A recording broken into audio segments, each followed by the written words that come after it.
Second ചാപ്റ്ററിലെ important ആയ ചില problems കൂടി നമുക്ക് പരിചയപ്പെടാം.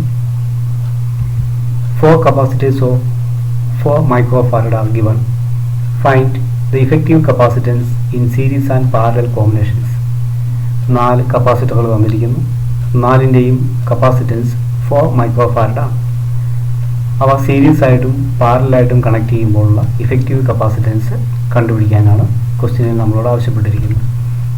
given C1, C2, C3, C4 is equal to 4 microfarad. We have in series combination effective capacitance 1 by C is equal to 1 by C1 plus 1 by C2 plus 1 by C3 plus 1 by C4. 4 capacitors ഉണ്ടെങ്കിൽ effective capacitance നമുക്ക് ഇങ്ങനെ കണ്ടുപിടിക്കാം. Therefore 1 by 4 plus 1 by 4 plus 1 by 4 plus 1 by 4 is equal to 1 microfarad നമുക്ക് ലഭിക്കും. ഇതാണ് series കോമ്പിനേഷനിലുള്ള effective കപ്പാസിറ്റൻസിൻ്റെ value.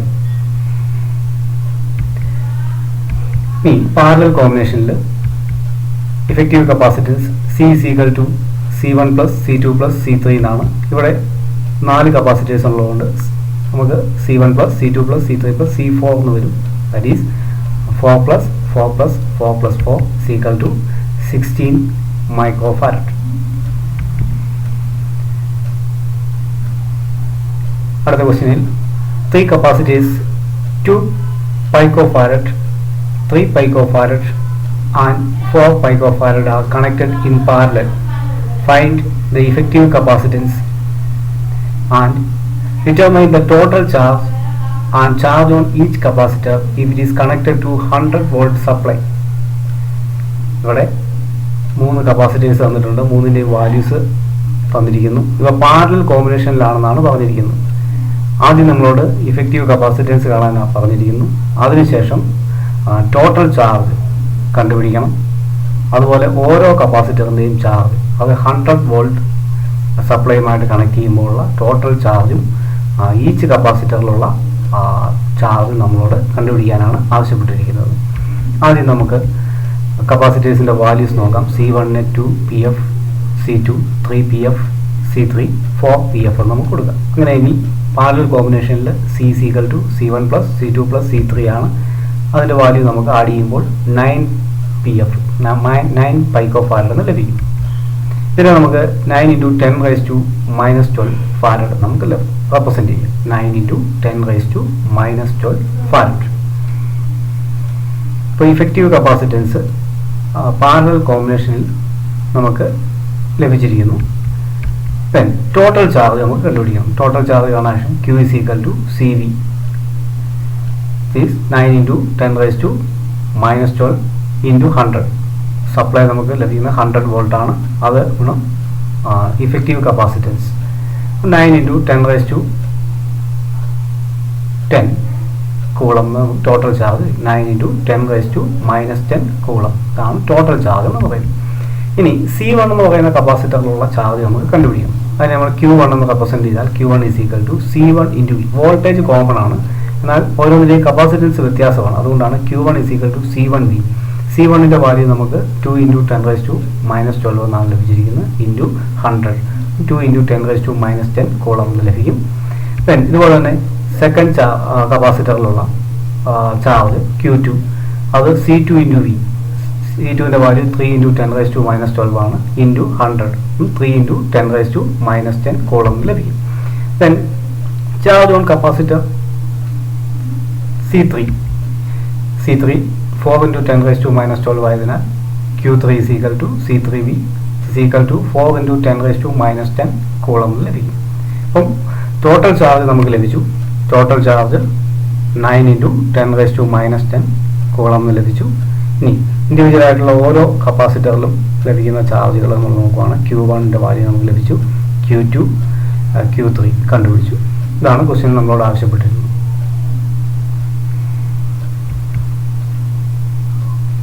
Next question.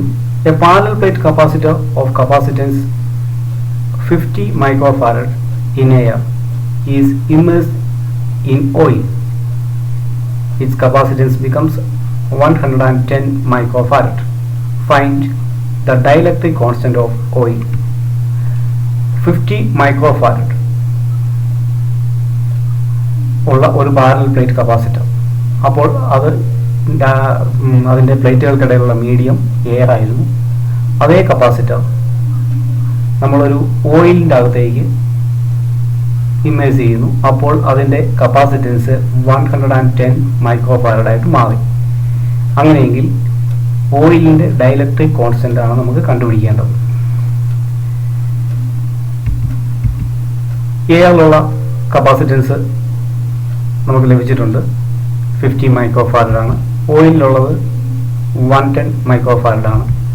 അങ്ങനെയെങ്കിൽ ഡൈലക്ട്രിക് കോൺസ്റ്റന്റ് കാണാനായിട്ട് മീഡിയത്തിലുള്ള കപ്പാസിറ്റൻസ് ഡിവൈഡഡ് ബൈ ഫ്രീ സ്പേസിലുള്ളത് അല്ലെങ്കിൽ എയറിലുള്ളത്, K is equal to C oil divided by C in air, that is 110 divided by 50 is equal to 2.2. ഇതാണ് dielectric കോൺസ്റ്റന്റിന്റെ value. അപ്പോൾ dielectric constant കാണാനായിട്ട് മീഡിയത്തിലുള്ള കപ്പാസിറ്റൻസിനെ free സ്പേസിൽ അല്ലെങ്കിൽ എയറിലുള്ള capacitance കൊണ്ട് divide ചെയ്ത് കഴിഞ്ഞാൽ നമുക്ക് ഡൈലക്ട്രിക് കോൺസ്റ്റന്റ് ലഭിക്കും. ഡൈലക്ട്രിക് കോൺസ്റ്റന്റിന് അപ്പം ഓയിലിൻ്റെ ഡൈലക്ട്രിക് കോൺസ്റ്റന്റ് ആണ് നമുക്ക് 2.2 എന്ന് നമുക്ക് ലഭിക്കുന്നത്. ഇതിന് യൂണിറ്റ് ഇല്ലായിരിക്കും. ഡൈലക്ട്രിക് കോൺസ്റ്റന്റ് ഒരു റേഷ്യോ ആണ്, അതുകൊണ്ട് അതിന് യൂണിറ്റ് ഇല്ലായിരിക്കും.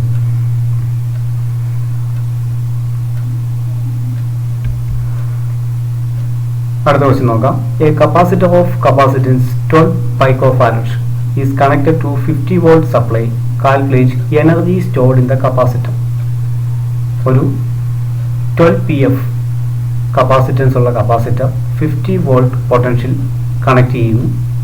അങ്ങനെയെങ്കിൽ എനർജി, കപ്പാസിറ്ററിൽ സ്റ്റോർ ചെയ്യപ്പെട്ട എനർജി എത്രയെന്ന് കാൽക്കുലേറ്റ് ചെയ്യാനാണ് നമ്മളോട് ഈ ക്വസ്റ്റ്യനിൽ പറഞ്ഞിരിക്കുന്നത്. കപ്പാസിറ്റൻസ് തന്നിട്ടുണ്ട് 12 പൈക്കോഫാരഡ് ആണ്. അത് 12 into 10⁻⁻12 farad. Voltage V is equal to 50 volt. We have energy stored in the capacitor is equal to half CV square അല്ലെങ്കിൽ CV²/2 എന്നാണ് നമ്മൾ energy stored in the capacitor പഠിച്ചിരിക്കുന്നത്. CV²/2 or half CV² is equal to 1/2 into 12 into 10⁻⁻12 capacitance into voltage 50 ആണ്, അതിൻ്റെ square. അപ്പോൾ ഇങ്ങനെ ലഭിക്കും 1.5 into 10⁻⁻8 joule എന്ന് ലഭിക്കും. എനർജിയുടെ യൂണിറ്റ് ജൂളാണ്. കാൽക്കുലേറ്റ് ചെയ്യുമ്പോൾ കിട്ടുന്ന വാല്യൂ 1.5 into 10⁻⁻8 ജൂൾ. ഇതാണ് ഒരു 12 പൈക്കോഫാരഡ് കപ്പാസിറ്റൻസ് ഉള്ള കപ്പാസിറ്റർ 50 വോൾട്ട് സപ്ലൈയുമായിട്ട് കണക്ട് ചെയ്യുമ്പോൾ അതിൽ സ്റ്റോർ ചെയ്യപ്പെടുന്ന എനർജി.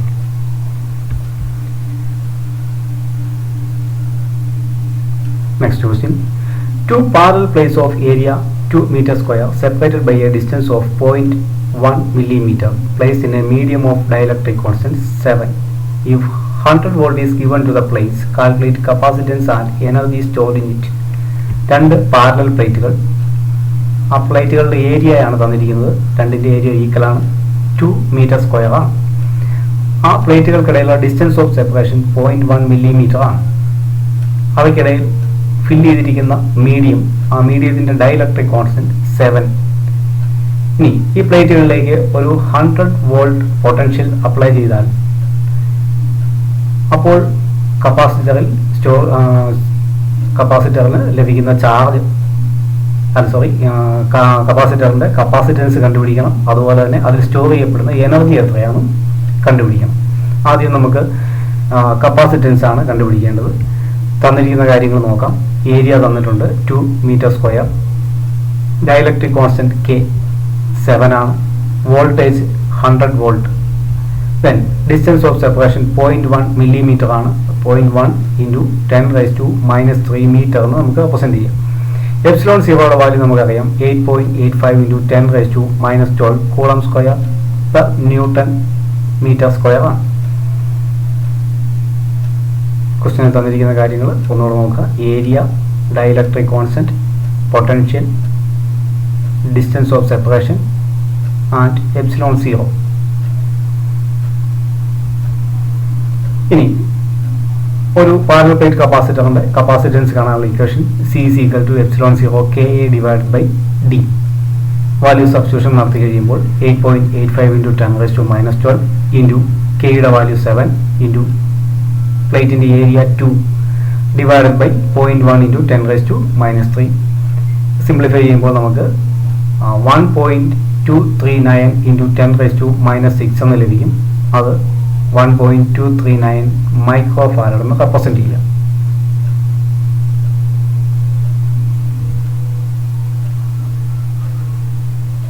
ഇനി ഈ കപ്പാസിറ്ററിൽ സ്റ്റോർ ചെയ്യപ്പെട്ട എനർജി എത്രയെന്ന് കാൽക്കുലേറ്റ് ചെയ്യണം. We have electrostatic potential energy in a capacitor U is equal to CV square by 2 or half CV square is equal to 1 by 2 into ഇപ്പോൾ സിയുടെ വാല്യൂ നമുക്ക് ലഭിച്ചിട്ടുണ്ട് 1.239 ലഭിച്ചിട്ടുണ്ട് into 10 raised to minus 6 into 100 നമ്മൾ apply ചെയ്തിരിക്കുന്ന potential 100 ആണ്. അതിൻ്റെ square CV square simplify ചെയ്യുമ്പോൾ 6.195 into 10 raised to minus 3 joule എന്ന് നമുക്ക് ആൻസർ ലഭിക്കും.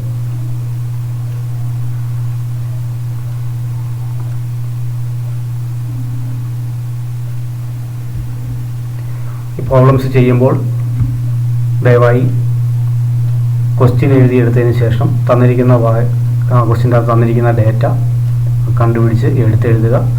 അവ SI യൂണിറ്റിലേക്ക് കൺവേർട്ട് ചെയ്യാനുണ്ടെങ്കിൽ കൺവേർട്ട് ചെയ്യുക. അതിനുശേഷം ഇക്വേഷൻ ഏതാണ് അപ്ലൈ ചെയ്യേണ്ടതെന്ന് മനസ്സിലാക്കി തനിയെ ചെയ്ത് നോക്കുക. ഇത് അതേപോലെ എഴുതി പകർത്തിയാൽ നമുക്ക് പ്രോബ്ലംസ് സോൾവ് ചെയ്ത് പഠിക്കാൻ സാധിക്കത്തില്ല. ക്വസ്റ്റ്യൻ എഴുതിയെടുക്കുക. ക്വസ്റ്റ്യൻ്റെ അത് തന്നിരിക്കുന്ന ഡേറ്റാസ് ഏതൊക്കെയാണെന്ന് ആദ്യം കണ്ടുപിടിച്ചെഴുതുക. അതിൻ്റെ യൂണിറ്റ് ഏതെങ്കിലും SI യൂണിറ്റിലേക്ക് മാറ്റാനുണ്ടെങ്കിൽ അത് മാറ്റിയതിന് ശേഷം ഇക്വേഷൻ ഏതാണെന്ന് കണ്ടുപിടിച്ച് തനിയെ സബ്സ്റ്റിറ്റ്യൂട്ട് ചെയ്ത് ആൻസർ കണ്ടുപിടിക്കുക. അതിനുശേഷം ആൻസർ ശരിയാണോ എന്ന് ചെക്ക് ചെയ്യുക. പ്രോബ്ലംസ് എഴുതി നോക്കണം. Thank you.